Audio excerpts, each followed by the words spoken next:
The following is a fan-made production. Darkest Dungeon is owned by Red Hook Studios. All assets used are the property of their respective owners. Please support the official release.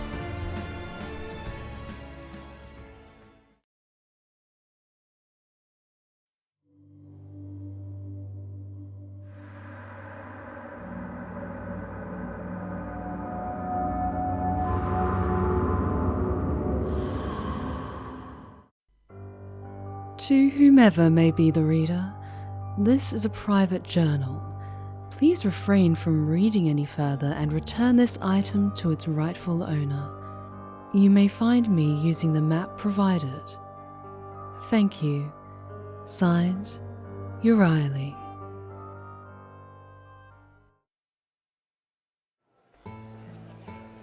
It's been quite some time since I've stepped foot in this grand city. Much has changed in my absence. The miserly workers had been replaced with cheerful men and women talking of the most recent battles in the King's Arena. They also talk of a valiant champion who will be fighting in the arena later in the day.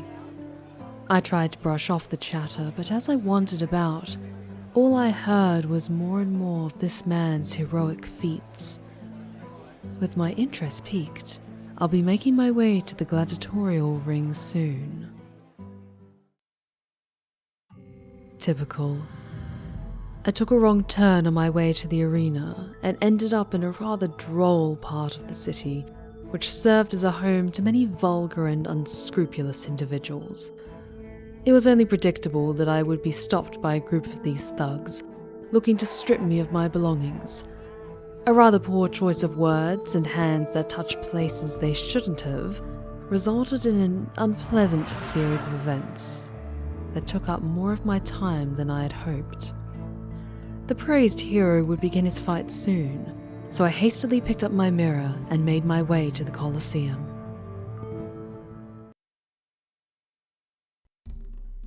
I just barely made it in time for the battle. Luckily, one of the guards was kind enough to procure me a seat where I could best spectate the skirmish.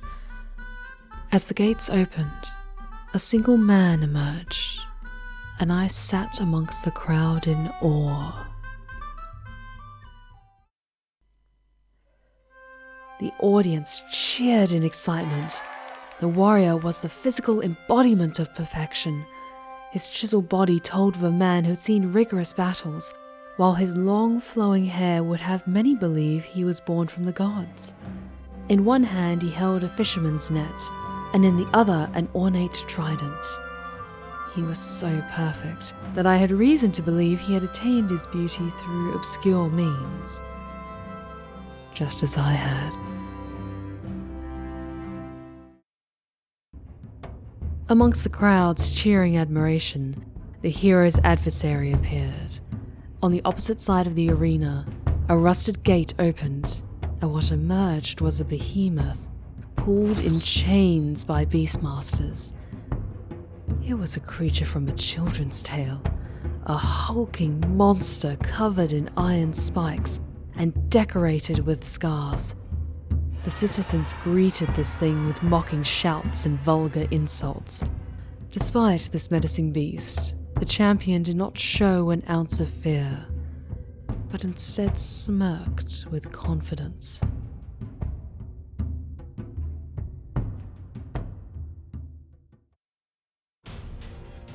The beastmasters released their chains and the battle began.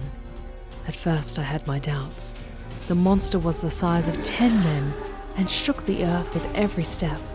How could any man possibly hope to defeat such a thing? But to my surprise, the hero was succeeding. The fight looked more like a dance, with the agile warrior dodging the ogre's clumsy strikes. He stabbed at it with masterful precision, and weaved around the behemoth as it mindlessly swung its boulder fists around in frustration. In a spectacular display, the champion thrusted his trident into the heart of the beast, causing blood to spill forth and sending the crowd into a raucous frenzy. With a loud thud, the creature collapsed, and its defiling blood soaked the soil around it. The crowd continued to cheer and applaud as the hero took in their admiration. He bravely walked to the massive corpse and planted one foot on top of its metallic head. He waved to the crowd, and I could have sworn he had turned to me and winked. My heart skipped a beat. It all happened so quickly.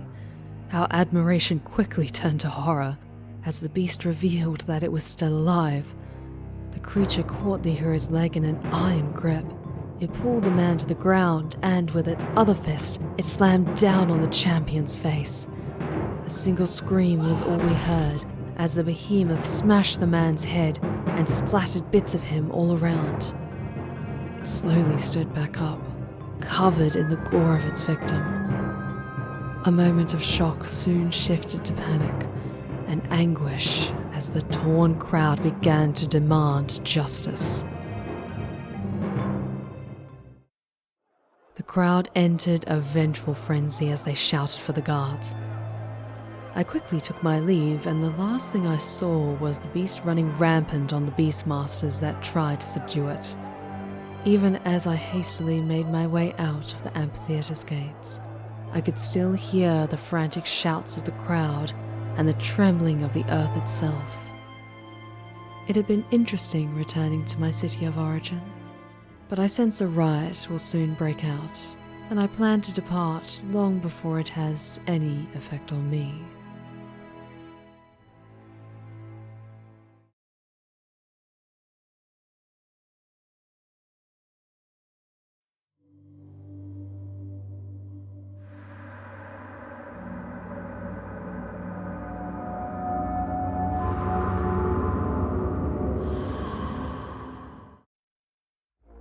Damn it!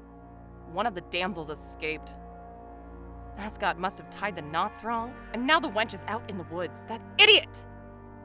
Mother is sending me with Jarrett and Mavis to track her down. It is unsurprising, really. My day ruined by the actions of a brain-dead oaf. Maybe I'll stab him in the sack to teach him a lesson once I return. We found the maiden, but Jarrett and Mavis got carried away with the hunt and killed the girl. Irritating.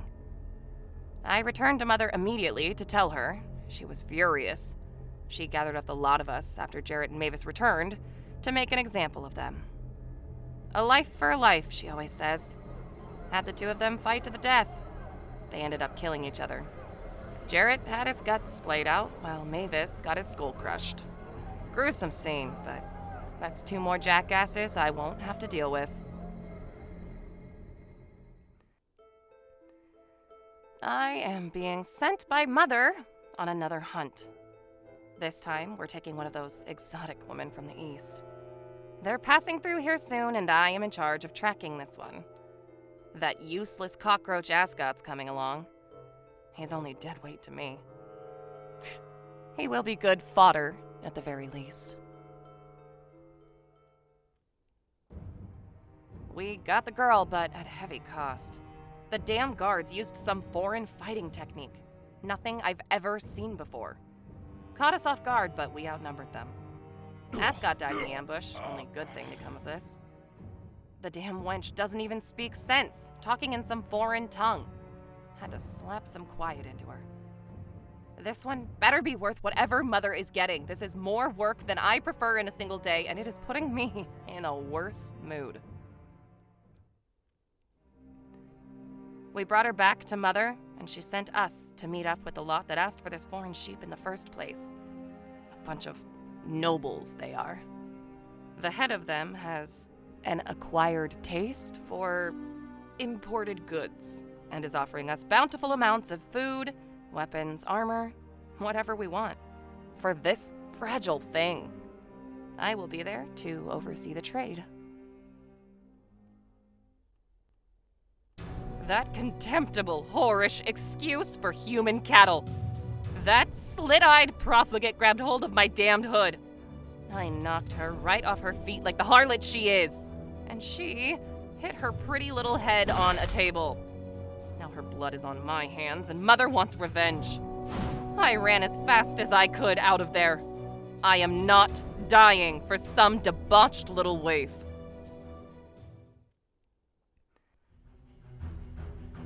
It has been weeks, maybe even months. I lost track ever since the first hunting parties found me.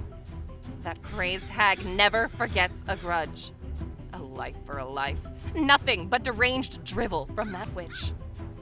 I never believed in her preachings. I was just in it for my own gain. Now she's sending more and more thugs to take my head. I am better than all of them. I've racked up a kill count that should be feared. And it only grows with each perilous encounter. This is tiring. That psychotic harpy continues to send more and more of her kin to hunt me down. I cannot live like this, in constant peril of the next ambush. It is time that I find a place to hide. Maybe life as a mercenary for a noble family will suffice. Best that those pompous fools die instead of me when the time comes, after all.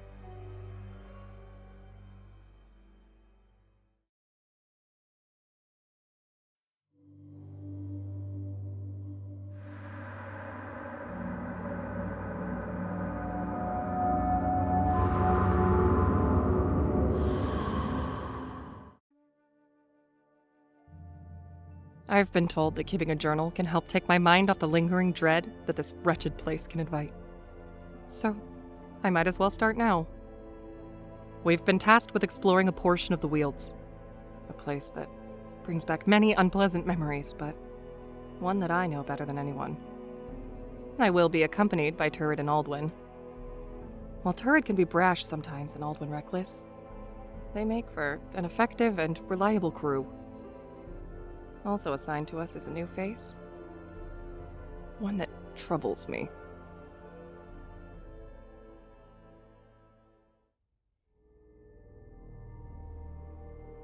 We've embarked on our mission, and I've already got a bad feeling. Not 1 hour from leaving, and the new blood is already complaining. Too much walking, she says. Too much dirt, she says. Worst is she comes to the expedition dressed in a fancy robe and wielding a broken mirror. What's her reasoning for such strange equipment? She says it's comfortable. I'll never understand these city folk.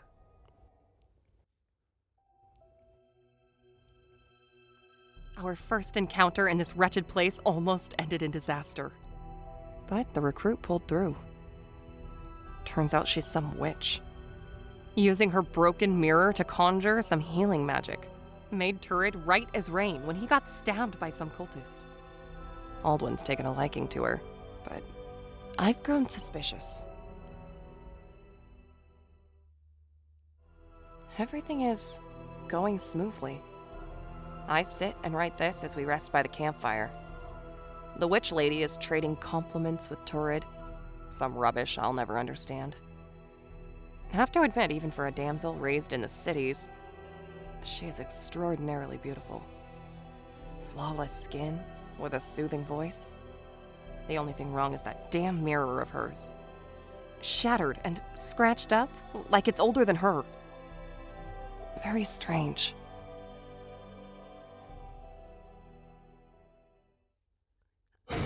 Damn brigands ambushed us in the night.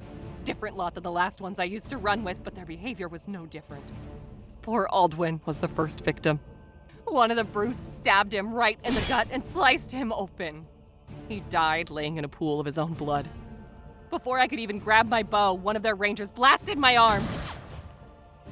Completely mangled. I'll be no use to anyone in this state. They went straight for the witch. Poor thing had just woken up. I thought that'd be the end for her, but I couldn't be more wrong.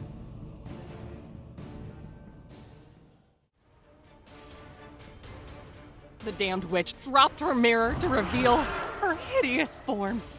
A mess of tentacle, maw, and spit screeching at her would-be assailants. Turret ran screaming just from the sight of the thing. When one of the cutthroats took a swing at the creature, it moved with impossible speed and vomited a putrid bile from its many mouths. The poor fools screamed in agony as their flesh melted from their bones, until all that remained was a puddle of boiling blood. That alone was enough to send the whole band of thugs running. And in that moment, the monstrosity turned its gaze to me. Pure instinct kicked in, and I ran, as fast as I could, into the darkness.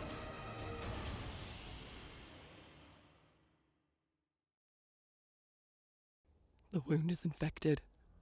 I'm having hallucinations. My damned bird flew away during that terrible encounter and hasn't returned. I can only assume Turid has suffered the same fate as Aldwin. To think this is the way it would end. Huddled under a tree, haunted by the memories of that unspeakable creature.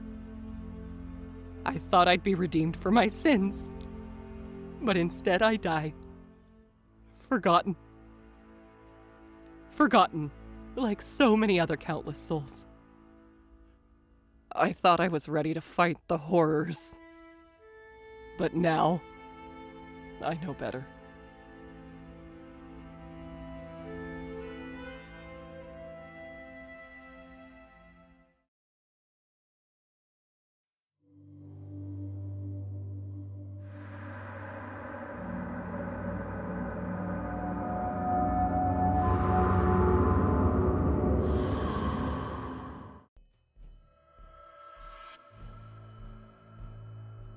They slaughtered all the men.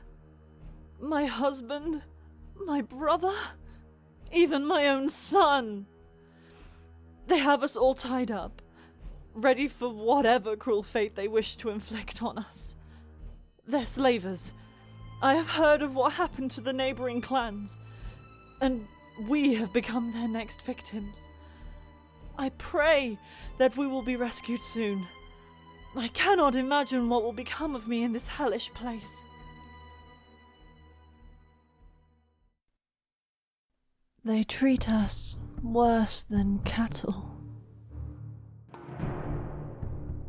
We are given dirt to eat and left soiled. The women that have not been sold off are here with me, rotting away and wishing for death.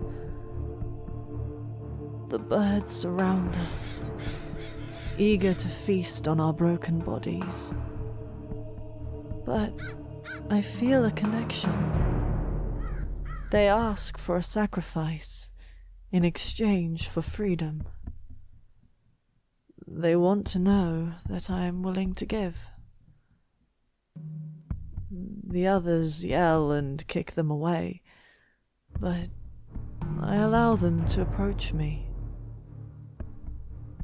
They ask for my arm's flesh, and in exchange, they will loosen my bonds.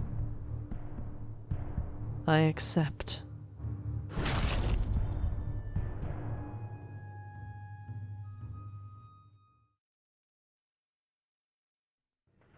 Released of my bonds, I did not free the others.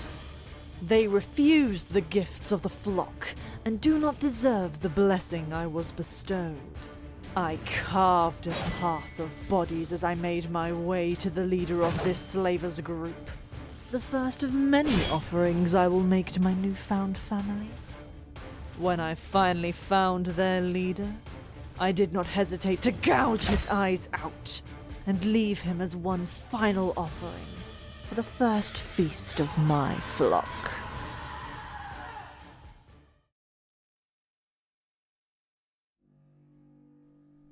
As for those left, I gave them a simple choice. Stay and become part of our flock, or deny us and become our offering.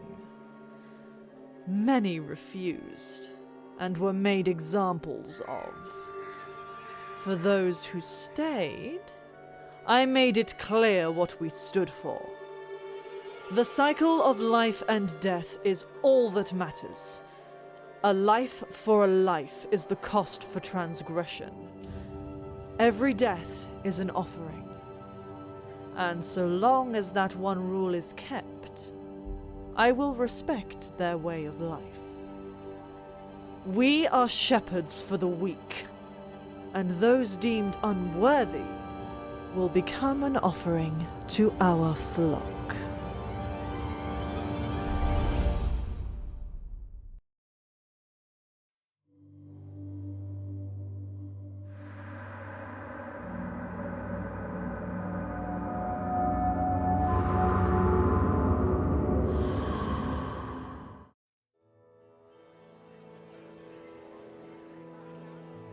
I tracked my latest hunt to the Grand City.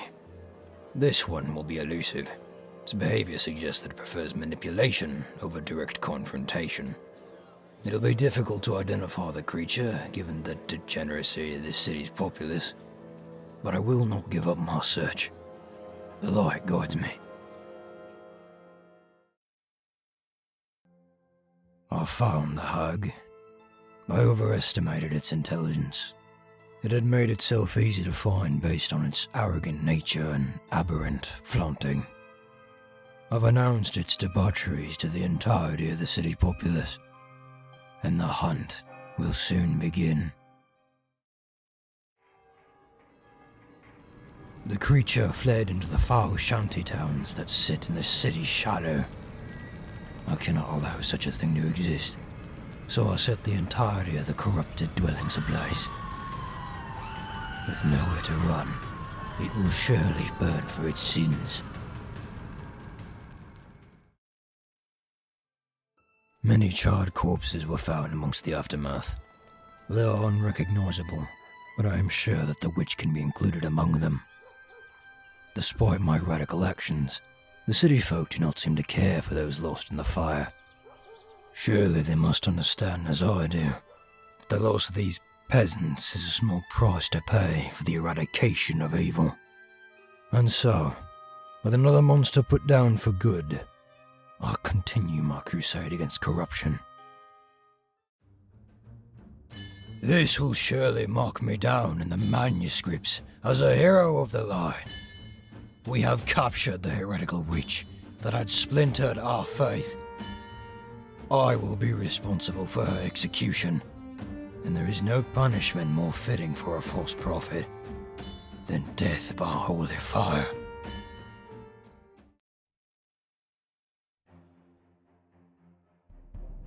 To see the witch with my own eyes is to know pure corruption. There is no doubt that this thing is responsible for splitting the faithful followers of the light into conflicted factions. It speaks as if it's a disciple of the light like us, but I see through her ruse. I will commence the burning shortly.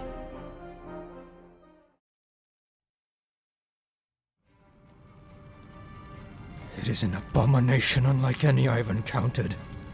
It extinguished the sanctioned flames of the pyre with ease, and presented itself as an avatar of the flame.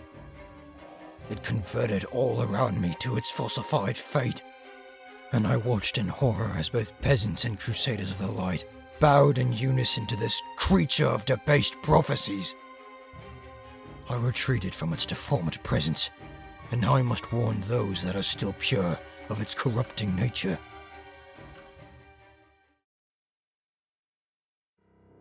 The worst thing has come to reality. The creature proved too strong, and now all have come to worship it as a demigod. I have been excommunicated from what was once a faith that fought the darkness, but now is a cult praising a thing that mockingly resembles an angel. Even in the face of defeat, I will not stop my hunt. This thing must die, or mankind will be damned for eternity.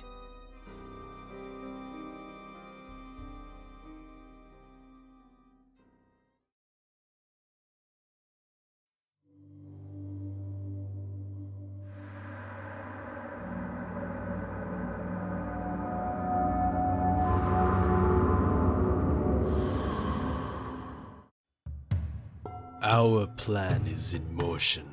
No longer will we be the weakest of the kingdoms. The sea fiends of the west and the warmongers of the north will fear us. They will know that we are the rightful rulers of this land. We are perfect beings, so it is our destiny to rule over all. Beauty can be found in the most unlikely of places. On our travels through the peasant countryside, we stumbled upon two perfect flowers, mirror copies of each other, with unnatural beauty and poise. It is not right to leave something so precious in the filth of the common people, so we took them in. They will be a quintessential piece to our plan.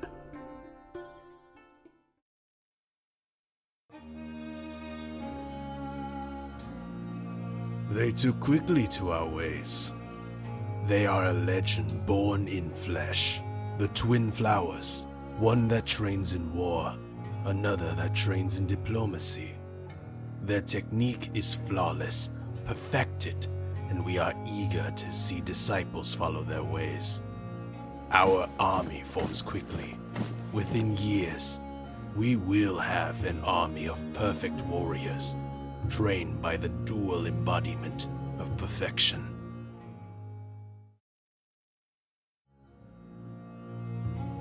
It has been months of rigorous training, but we are beginning to see results. The twin flowers are training our mortal soldiers into godly disciples. The warrior is strict, selective, only training young men with skin as flawless as hers. She says that her technique must be matched with unearthly beauty. We do not doubt her, for we cannot begin to comprehend the lessons of a perfect being. Many soldiers have fallen from the intense training, but we know that those that survive and persevere will ascend and vanquish our foes.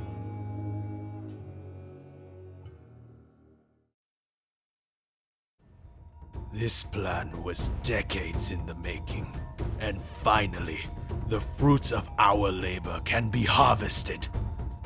The Twin Flowers' first performance was grandeur. The North Kingdom could not withstand our assault. The warrior was graceful as she is beautiful, dancing across the battlefield, painting the dirt with our foes' bloods, as our perfect soldiers followed in her path. Our flawless army triumphed this day, and they will triumph for many more. Our enemies will finally know fear, and they will bow to us in time. We prepare for celebration. Tonight will be a night remembered forever.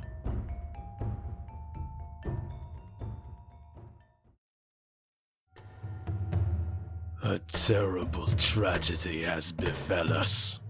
The Twin Flowers are no more. One was found, surrounded by the corpses of our finest warriors, naked and splayed out in a pool of her own blood. The other flower was nowhere to be found. Spiteful maledictions were posted all around the room. Surely, some sorcery by our most hated enemy. They knew they couldn't fight us directly, so they sent infiltrators to kill us when we were most vulnerable. This will not be our end. We will find the lost flower, and we will rebuild our army.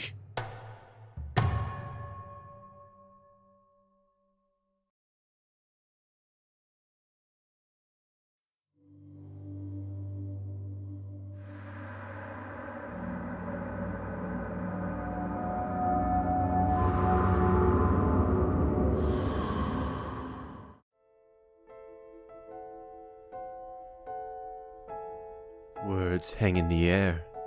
My courtesans loosen lips, and secrets flow like wine from a bottle. There is talk of a new warrior generation being trained. The shoguns are preparing for war, and they have assigned the best of the elder generation as mentors for their bloody art. Many are harsh and unforgiving, but there is talk of a different kind. A teacher that shows compassion for his students. One that teaches through kindness rather than cruelty.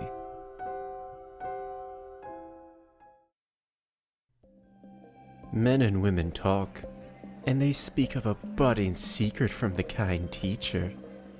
Whispers of the teacher and the student. No one knows who the student is, but he arrived one day to train under the teacher. The student is a skilled swordsman, one would whisper. He has much to learn from the teacher, another would say. As time passed, the teacher would spend more and more time with the student, neglecting his other pupils. Then, sweetened lips let loose talk of the two seen under a blossom tree, sharing a kiss. The Pleasure District remains quiet tonight, for a great tragedy has arisen. The kind teacher and his pupils have been slaughtered. Word found in dark places tell that the student has vanished, that perhaps he was an assassin sent to sabotage the Shogun's plans. Perhaps the teacher could not face that his lover was not who he thought he was, and that his heart had led him to failure. Whispers among the rats spit insults at the teacher. They speak of his weakness, that he is a shameful warrior, and that he will be forgotten.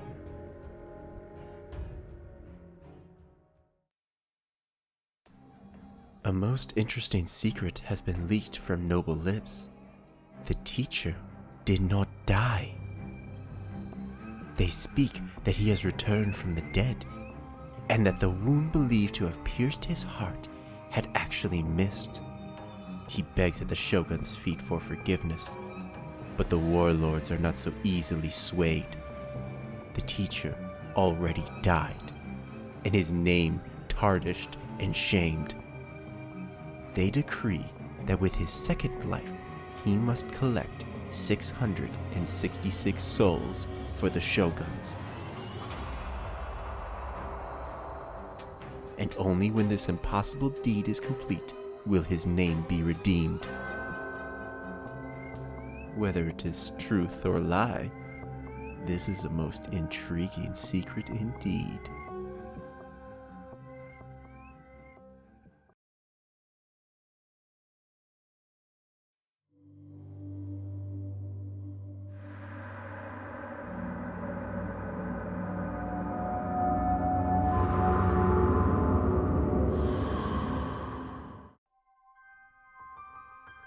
Father has returned home in a drunken state once more.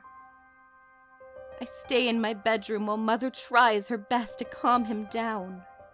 I can hear him yell, hear him blame our plights on us, and hear him strike Mother with misdirected anger. As he grows louder, so too do the voices. I must not listen to them, for my husband will return from his conscription soon, and I will be here to welcome him. I am blessed to have someone so kind to love me, to care for me despite my afflictions. Upon his return, I will show him how much I have missed him.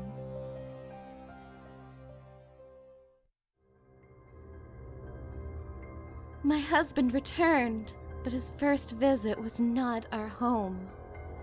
I had waited for him faithfully all morning, all evening, and as the night grew darker, I began to worry.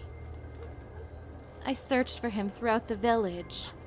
Through the window of the tavern, I saw him, slathering his manhood between the legs of a bar wench.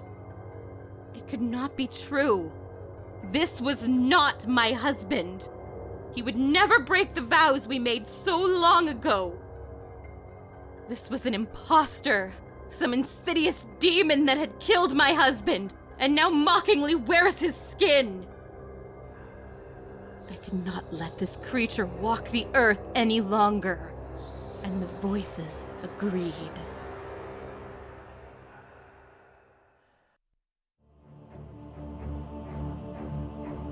With father's axe, I entered the tavern and landed its blade head into the demon's heart. The wench met her demise soon after, and the aftermath was gruesome. I had lost control of myself and hacked at the corpses of the two lovers, leaving them maimed and unrecognizable. My mind went blank, save for the voices. They instructed me to head home, and so I did. I returned to find Mother in a pool of blood. Father was asleep, the end of another bender. The voices guided me, and I landed my axe into the back of Father's skull. My family, my beloved, all dead. The voices tell me of one more that must be put to rest.